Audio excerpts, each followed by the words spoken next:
Well, let's take a look at the crisis from a cybersecurity perspective, because many say that this could be the first full cyber war, given warnings from the Home Affairs Minister that even Australian systems are vulnerable to cyber attacks in retaliation.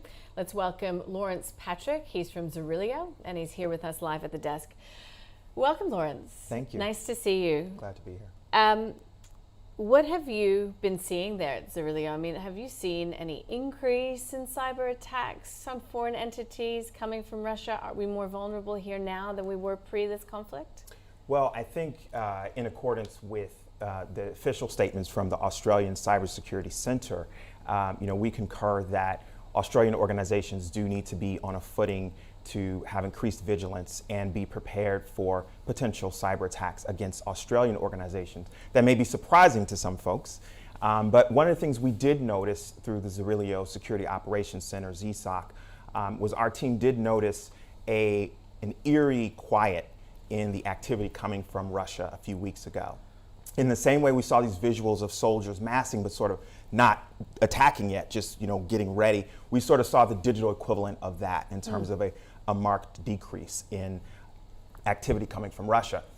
The reason why we believe we need to be prepared for that to potentially happen is because, first of all, Russia has already been a major actor against Australian organizations. So there have already been a lot of cyber attacks coming from Russia. It's important to understand that. It's not as if they've sort of been on vacation or leaving us alone. This has been a pattern and been a trend over the past several years.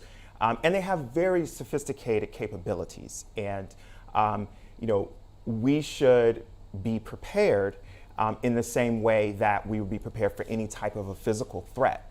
Just because it's digital doesn't mean that we should sort of let our guards down. So when you say they're sophisticated, obviously, in their attacks, what is the capacity for Russia to attack Australian institutions, as you put it? Not just government, I assume, but we're also talking about firms, corporations that need to be on heightened alert? Absolutely. Private organizations, corporations, as well as social sector organizations and nonprofits.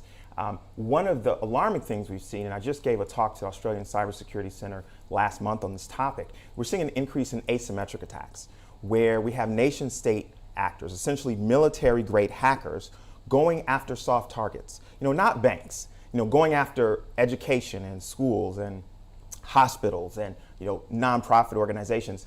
And so this is a pattern that we have observed, and it's quite alarming. Part of what's happening is there's an attempt to embarrass and sort of punish Australia for its alliance with the US and other countries by embarrassing organizations, but it also is part of a real strategy from the playbook of these nation state actors that intersects with cryptocurrency. And one of the things that they're doing, in addition to ransomware, is they're also trying to break into crypto wallets and trying to actually harvest cryptocurrency as a way to move money around conveniently, as well as fund military operations. And we've seen this pattern occur with lots of nation state actors, including Russia. So there's so much to run through in terms of what's still to come in this conflict between Russia and Ukraine. But could it be, a marker in time that we look back on this conflict and say, well, this is when the rules of the game really changed? This is when warfare was moved away from soldiers on the front line to the digital sphere. I mean, are we learning lessons right now as to what we've seen so far coming from Russia? I think we're obviously very early in the conflict. I mean, just the developments today in the news cycle show us that we're really at the beginning. There's still going to be a lot of negotiation and a lot of discussion. So who knows how this will play out. But one thing we know is that Russia is highly capable in their cyber warfare capability.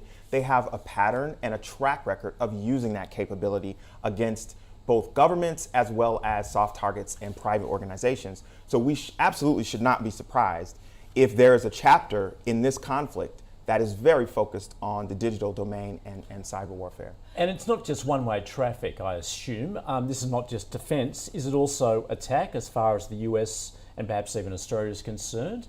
Would we be also targeting perhaps Russia as far as its cyber interests are concerned? You know, I don't have information on that I can share publicly, but I think it's safe to assume that you know, all governments have some level of cyber capability. Australia obviously is quite advanced in that regard, and you know, our government has been pretty outspoken. I mean, our government has been pretty forceful and powerful in their public statements rebuking Russia and these aggressions toward Ukraine.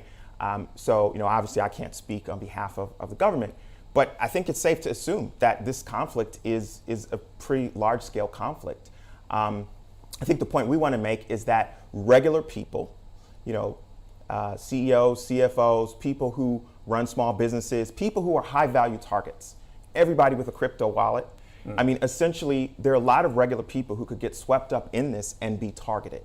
And so what we don't want is we just don't want people to sort of be asleep at the wheel and not realize that they're also potentially a part of this conflict. In your experience then, Lawrence, are ASX-listed companies doing enough on the cybersecurity front? Well, you know, I will say we can always do more. We all want to sleep well at night, and the only way we're going to be safer together in Australia is if everybody does their part, right? It's a big behavior change we're asking on the part of executives and boards to really be rigorous in thinking about how they approach cybersecurity. It's not something that you can do in-house and do on your own. I think the important message is every organization needs to do more, and every organization needs to find outside partners for help, because even the largest and most sophisticated organizations have outside help, and that's really important.